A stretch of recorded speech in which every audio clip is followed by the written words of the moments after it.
You will hear a number of different recordings, and you will have to answer questions on what you hear. There will be time for you to read the instructions and questions, and you will have a chance to check your work. All the recordings will be played once only. The test is in 4 sections. Write all your answers in the listening question booklet.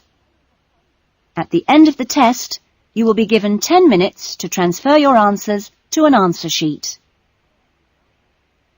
Now turn to Section 1.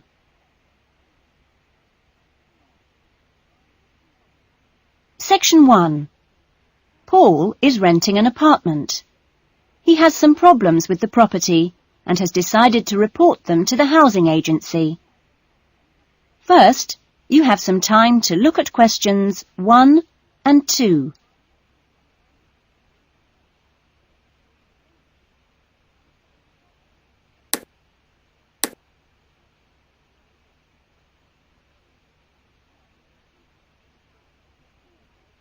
You will see that there is an example that has been done for you.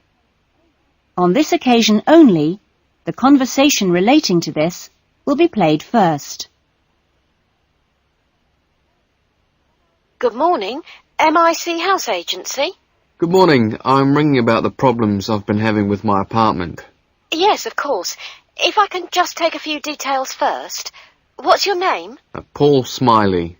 How do you spell that? Smiley.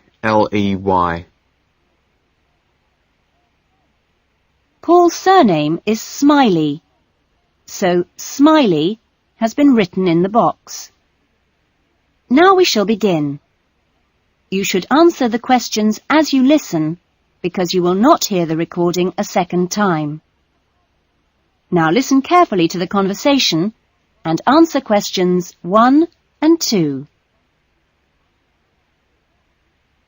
Good morning, MIC House Agency. Good morning. I'm ringing about the problems I've been having with my apartment. Yes, of course. If I can just take a few details first. What's your name? Paul Smiley. How do you spell that? Smiley. Okay. And what's the address? Apartment 216 Rose Lane. Rose Lane. And that's in... In Newton. Oh, yes, I know the property. Could I just ask, how long is the lease? It's for 1 year. Huh? And you moved in? Last week, on 27th of June. Fine, thank you. Before the conversation continues, you have some time to look at questions 3 to 10.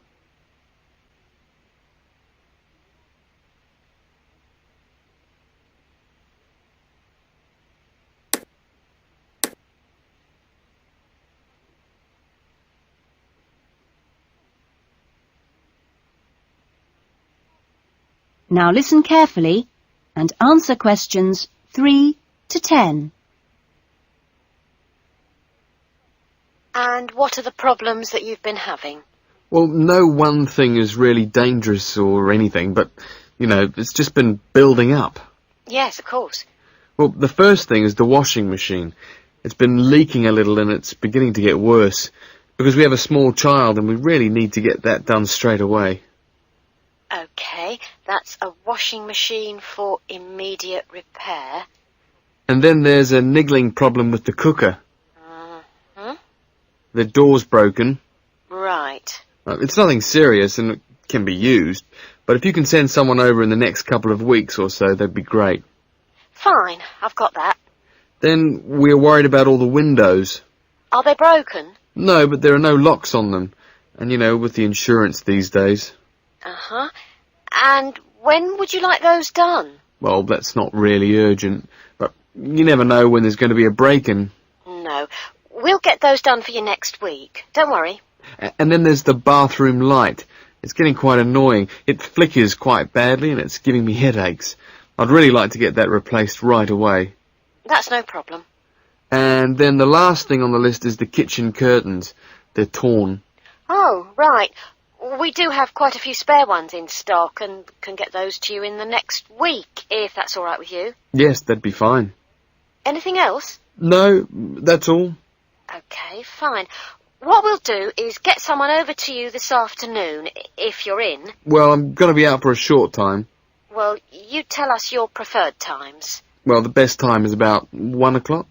I'll have to check that with him, and if he can't make it then, what would be your second preference? Any time up to 5 p.m. would be fine. OK, I've made a note of that. Great. Well, thanks very much for your help. That's fine. Thank you for calling. Goodbye. Goodbye. That is the end of section 1. You will now have half a minute to check your answers.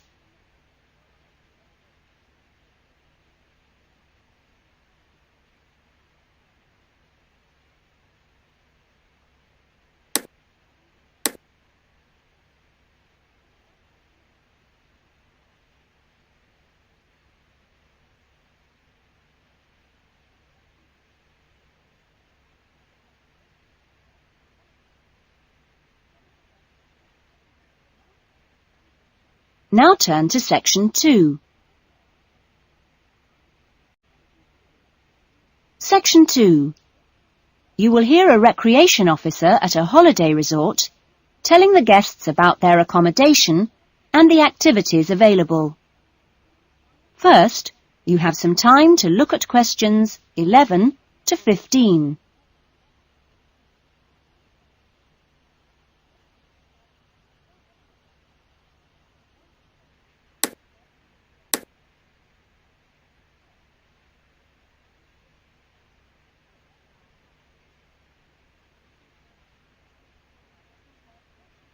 Now listen carefully to the first part of the talk and answer questions 11 to 15. Great. Well, hi everyone. My name's Jody, and I'm one of the 4 recreation officers here at Rainforest Lodge. My job is to make sure that you all have a great stay here with us and go away feeling relaxed and refreshed. As you can see, we're literally in the middle of nowhere at the lodge. There are no newspapers or TVs, and there's only one phone, and that's in the office. The lodge is a complete get-away-from-it-all experience, a place to unwind and appreciate the world without a lot of interruptions and distractions. From your cabin balcony, you'll find that you can't see anyone else, and the only noise you should hear is the birds. When the luggage comes, one of the guys will take it across to your cabin for you and make sure you know the way back here to the main center for dinner in the restaurant. Dinner will be served in about an hour or so. All the times of each day's activities are printed on the blue sheet you should have got in the information guides that were handed out on the coach. Each explorer trip has a different focus, so it doesn't matter how many you do or on what day, because there's always something new to discover in the rainforest. Tomorrow, I think we've still got places on the Orchid and Fungi tour. This is on foot and takes you to different parts of the rainforest. Or, if you prefer, there's the 4-wheel drive tour to the waterfalls. Or the fishing trip, where I promise you we'll catch some lunch. And last but not least, the famous crocodile cruise that leaves at 11 a.m. each day. Just in time for the crocodile's lunch. Oh, plenty to choose from here at Rainforest Lodge.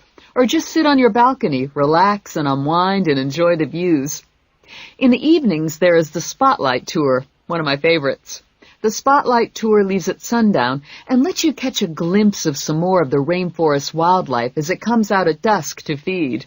That's a great trip, and if you can, I'd really try to make sure you do it during your stay.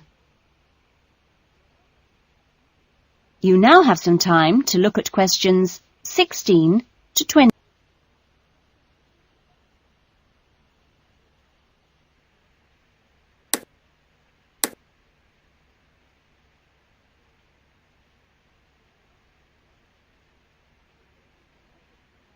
Now listen to the rest of the talk and answer questions 16 to 20.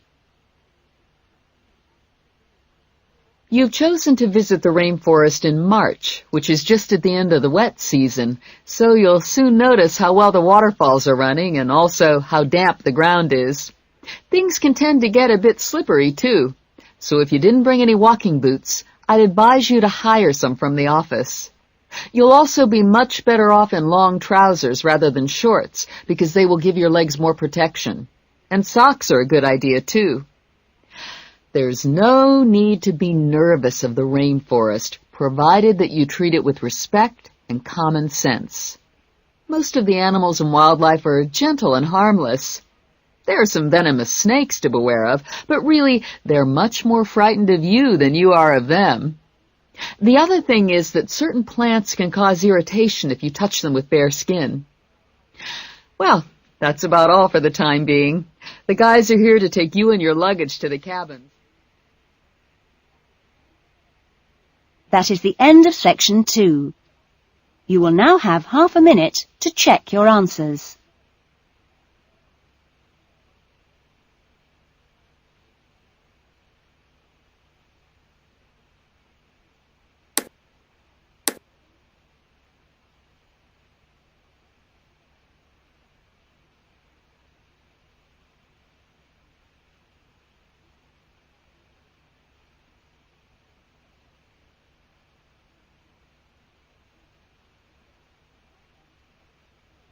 Now turn to section 3.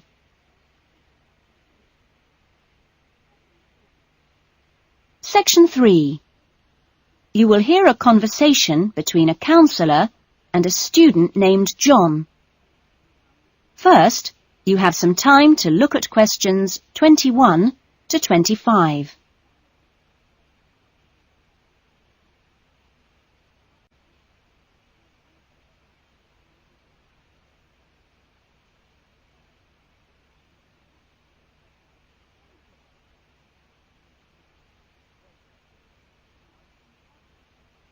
Now listen carefully to the conversation and answer questions 21 to 25.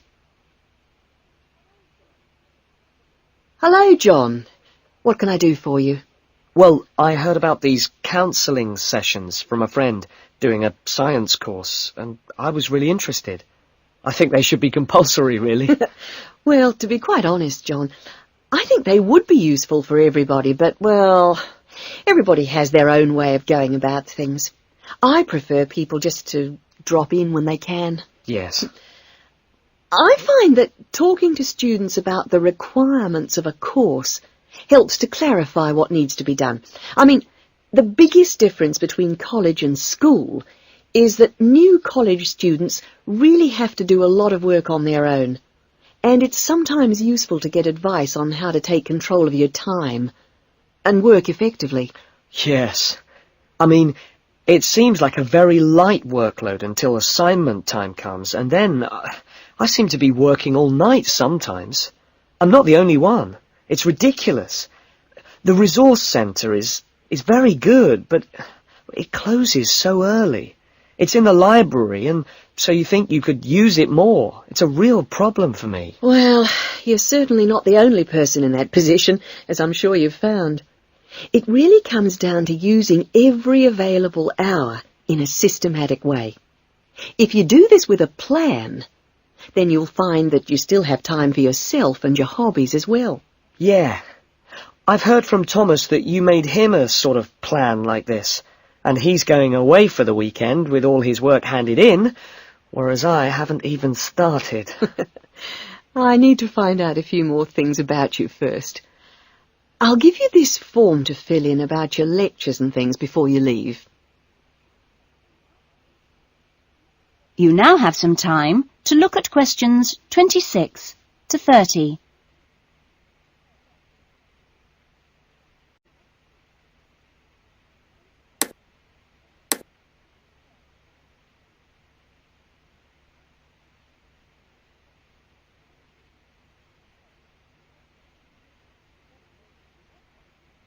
Now listen to the rest of the conversation and answer questions 26 to 30. Now, what are your main problems? Well, what most concerns me is I'm still not doing very well in my assignments. Well, I know that you plan your writing carefully, but this can come to nothing if the assignment doesn't answer the question. That really is the key. You must read the question carefully and give it a great deal of thought before you even start planning or writing your first draft. It's also vital to check your work for errors. Everybody makes them, and they can influence the person marking the work. So, always take time at the end to check what you've written. As far as listening is concerned, I find it hard to keep up sometimes in lectures, especially 2-hour ones.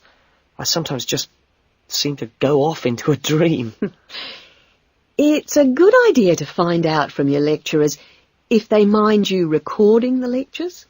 Oh. You only need one of those small cassette recorders. Yeah. The quality is pretty good, and a second listening can really clarify things. Something else you can do is check your notes with a friend after the lecture. Yes, that's a good idea. Thanks. It's hard to do all that all the time, though, especially when there's so much reading to do. Yes.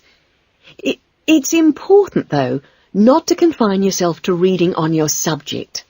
You should also read things of general interest that appeal to you. You know, novels, newspapers, that kind of thing.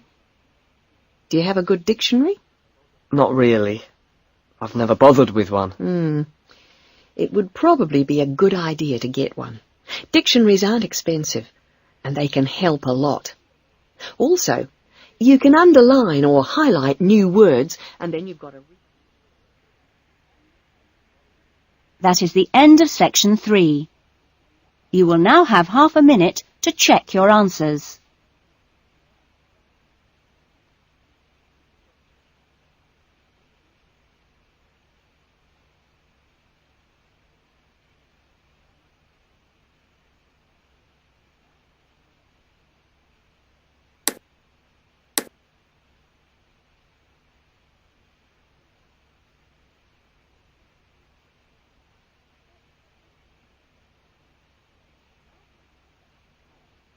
Now turn to section 4.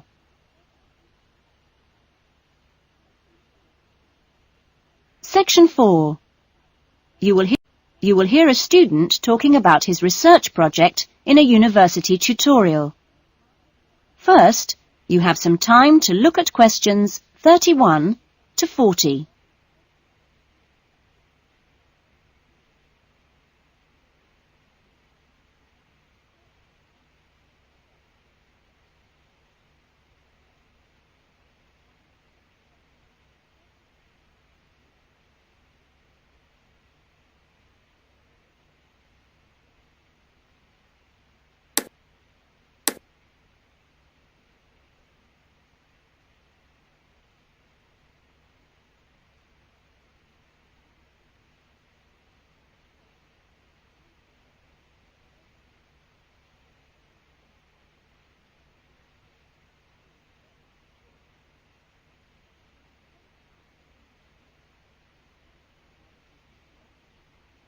Now listen to the talk and answer questions 31 to 40.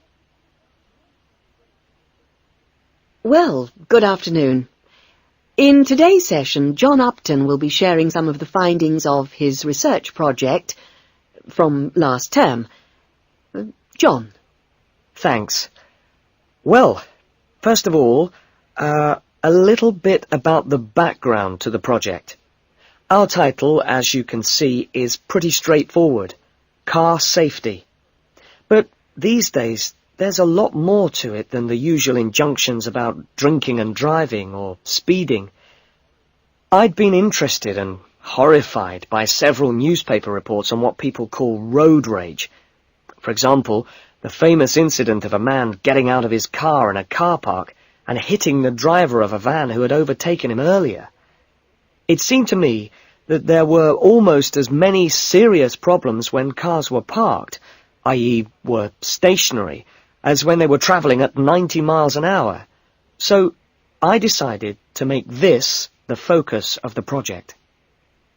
For our research, we depended mainly on talking to individuals, asking them questions rather than using written questionnaires. We stopped people at a selected garage on the motorway over a 2-day period and asked them questions about what they'd observed or experienced themselves. Our respondents were both men and women, but the women were just slightly in the majority. We were pleased by the public's willingness to stop and chat to us.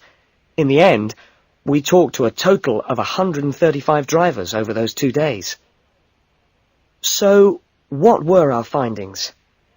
Well, as you can see, 93% of respondents had had some kind of problem. A surprisingly large percentage, 24%, had had their car damaged in some way. But the main type of incident was being shouted at. 79% had experienced that. 15% had experienced violence on their own persons. They'd actually been hit by someone. The police tended only to be informed when there was physical violence involved. So, what strategies had people developed to ensure their own safety? Let's have a look at the figures here. Well, first of all, it was quite striking that there were often distinct answers from the men and women. It was mainly women, for example, who said one shouldn't ever stop to find out how to get somewhere, whereas it was men who said you should try to avoid looking directly at other drivers. Both men and women... It was women who said you had to tell someone when you were due to get to a particular destination. Then, I had thought that it would be mainly men, but both sexes made the point that it's much safer to get keys out well in advance as you go towards your car. Men were very aware that muggers or whatever might be concealed behind the car. They also made the point that you should leave plenty of room when you park your car, so you can make a quick getaway if you need to. Finally, locking doors at all times. Men didn't think it was quite as important as women, but both gave it a high safety rating. When we asked them what they thought the best improvements had been in the last 5 years in helping with road rage problems... That is the end of section 4. You will now have half a minute to check your answers.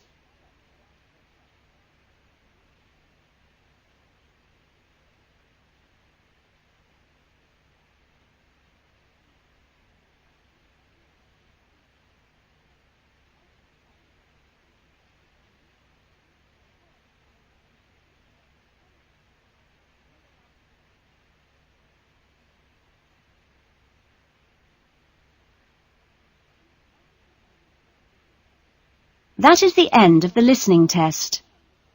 In the IELTS test, you would now have 10 minutes to transfer your answers to the listening answer sheet. That is the end of side 2.